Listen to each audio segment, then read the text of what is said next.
Hi, this is Kathleen Gardner, and this is my learning journey. For this presentation, I'll start off reflecting on where I was as a learner in K through 12 in my undergraduate college experience, then transitioning on to graduate school, as I left graduate school and became a new professional, and then into my mid-level professional career, and finally where I am now as a PhD student and a senior level administrator. So in thinking back to where I was in K through 12, as well as my undergraduate college career, I reflected on Paulo Freire's banking model of education that he talked about in Pedagogy of the Oppressed. It's this idea that students are empty vessels and that teachers and faculty members have all the expertise, and then they dump this information into their students' brains. And we know in reality that's not how learning happens, but I think that's how I showed up as a learner in K through 12, and I think that's how I was expected to show up. You come into the classroom, you sit quietly, you pay attention, and you receive the information. And then on tests, you're expected to regurgitate what it is that you've learned. And I think that continued on as I transitioned into my undergraduate career at the University of Maryland, a large state school with large lecture halls. Ernest Boyer would talk about how a poor surgeon hurts one person at a time while a poor teacher hurts 130 at a time. And I think I had some of those experiences during my undergraduate career, that you'd be in these large lecture halls as a freshman or sophomore trying to receive all of the information that your faculty member had to offer. But there were a lot of faculty that were really excellent in their disciplines but didn't know how to teach, and especially in classes that size. And so I became really resentful as a learner, and that if I did not get the grades that I expected of myself, I blamed the teacher that I wasn't learning, and I didn't really hold myself responsible for that. And then I saw learning was this thing that was happening to me, and I didn't see myself as having an active role in my learning journey. When I left my undergraduate career, I worked full-time for a couple of years in student affairs, but then I returned back to graduate school. And when I showed up in the classroom for graduate school, my faculty approached those classroom environments in a very different way. There were only 8 of us in the cohort. And so looking back, it seems like they were approaching it with this idea of what Bell Hooks would describe as engaged pedagogy. And engaged pedagogy is this idea that teaching and learning emphasize a union of mind, body, and spirit, the inner life of students and teachers, a connection between learning in the classroom and the experiences beyond the classroom, and the empowerment of teachers and students. And so I was expected to take what I was learning in my coursework in the Student Affairs program and apply that to my graduate assistantship. I was also expected to apply what I was learning in my assistantship to classroom discussions about individual coursework. And so as I wrote papers and did presentations, I was expected to draw this connection between the classroom and the out-of-classroom environment. When I think about graduate school and thinking about Bloom's taxonomy, I was really expected to perform at a higher level of Bloom's. When I started off my undergraduate career, I was expected to perform at the remembering or the understanding level, that the faculty would deposit their expertise or knowledge into my head, and then I simply had to regurgitate that information to do well. In graduate school, I had to evaluate and to create in order to demonstrate my learning. From graduate school, I transitioned formally into the student affairs profession, and so for this part of the presentation, I'll focus on being a new professional and a mid-level professional. When I left graduate school, it became very clear about what I learned in graduate school and what I did not. When you're on the job working full-time, you become aware of what your strengths and limitations are. And so this is the point in my journey where I saw myself really taking advantage of self-directed learning. As I struggled with areas of multicultural competence and assessment and supervision and law and policy, I would seek out those opportunities for learning. I got really involved with professional associations. I was selective about what conferences and institutes that I went to further my learning. And I bought a great deal of nonfiction books at that time. I remember the first time I had to evaluate full-time staff. Well, I had never learned how to do that. So I remember walking into a Borders bookstore and buying 2 books about evaluations.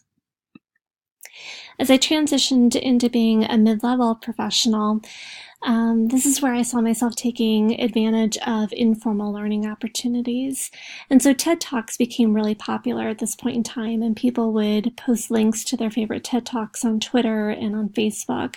And so it was very easy to find meaningful talks and, to carve out 20 minutes to engage in that learning. Podcasts. With having a smartphone, I had access to tens of thousands of podcasts. I bought my first Audible membership so I could download a new book every month. Everybody had a blog. And so whether I was at the gym or driving, short distances or even road trips, or if I was waiting in line, there was always some way to continue my informal learning by having my smartphone on me.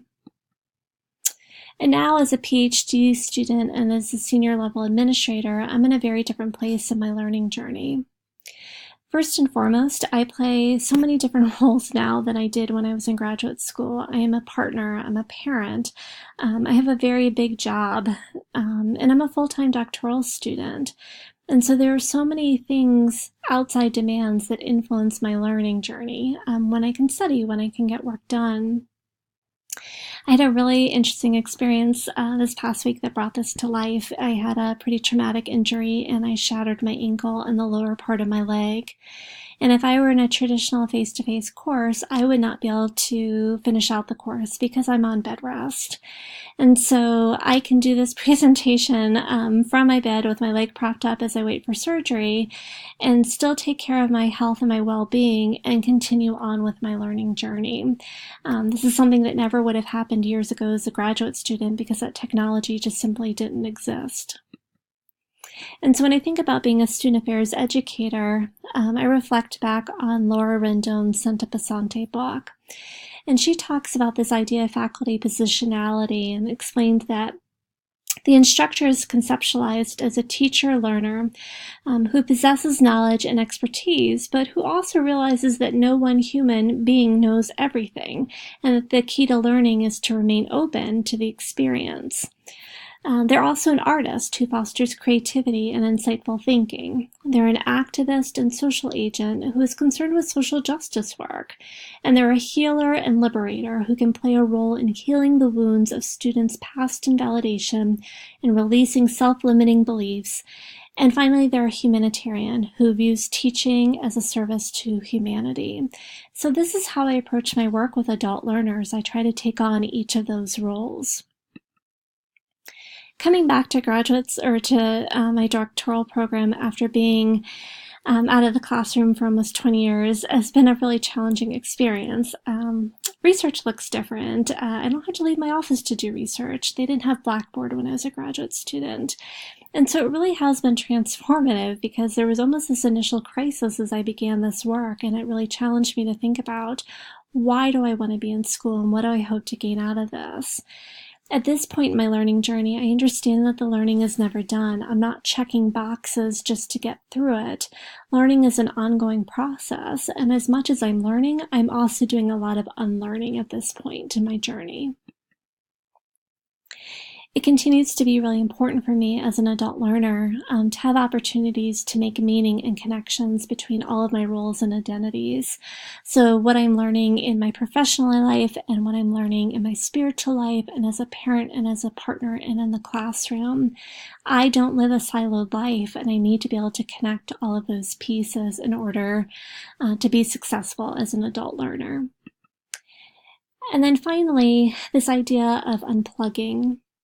This was a small piece of the digital learning chapter, and talking about how we have access to constant information. So if I Google a question at work, that can lead me to a blog, to a research article, to a chapter, to a video.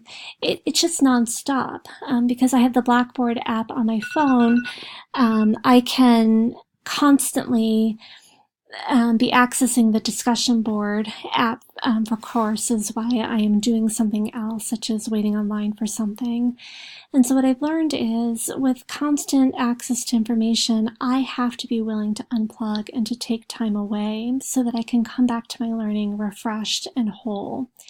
And so I think at this point in my journey, I really am prepared to take on the next steps as a doctoral student. I've got an awareness of how I learn, what I need as an adult learner, and how to take care of myself. So I'm pretty excited about proposing my dissertation later on this spring, and I will be in a better place to do that because of where I am in my learning journey. Thank you.